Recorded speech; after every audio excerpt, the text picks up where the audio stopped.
So question comes up, is LinkedIn for artists? Is it or isn't it? That's a really good question.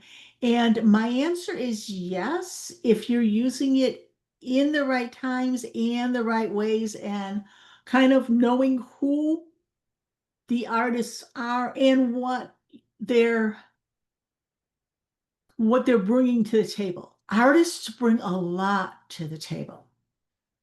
They bring a lot to the table, and being able to shout out how much value that has and having a place to share the art, having a place to share what you're doing in a venue where when people are on Instagram, when people are on TikTok, when people are on Facebook, they are there to get entertained.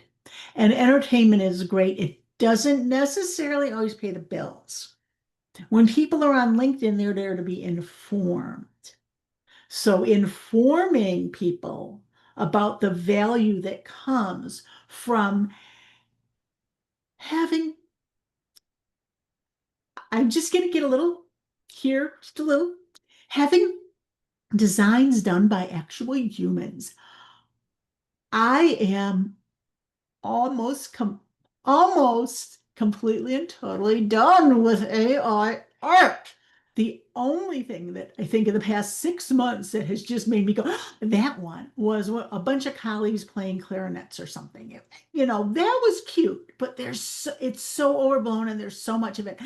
And we need art. We need art in the world from real people. We need to be able to see art in the world from real people, and we need to be able to show that. And LinkedIn is a great place to reach the decision makers that are going, well, do I sit here and make the AI use my art, or do I find real people? Real people, folks, real actual humans. Yeah. We like actual intelligence. We do not like artificial Well, and intelligence. I would dare say, as a creative myself, that the people who are looking for the lowest cost, they're here too. That's obvious. But the people who are looking for the lowest cost, and willing to accept cheap AI will get cheap AI results.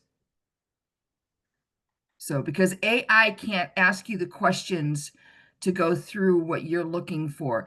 I use, I don't use AI for art. I use AI for planning. I use AI for, yes, some content that where it doesn't matter that I mean, if I were to hire somebody out to write content for, that's what I would look. When it comes to personal stuff, it's in there. But the point is that even when I use AI for writing stuff, there's a lot of back and forth with me and AI. I mean, because it doesn't get it right. And then I have to stop and think for it, whereas a human is going to ask you the questions you want to think. There's a lot less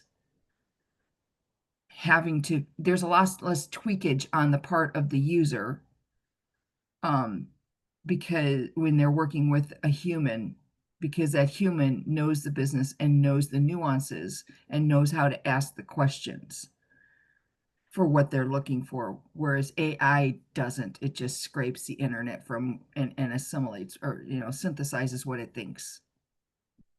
And I'm just going to toss this in here as long as I'm probably going to be posting this in a few places. And as long as we're talking about humans and intelligence and getting stuff from AI, it's even though she's not technically an artist, Allison is a creative that can write for people. Allison Verhalen, we're shouting out Allison Verhalen. She can write blog posts and she will be bugging you and picking at you to get out those ideas from your head when she's writing that.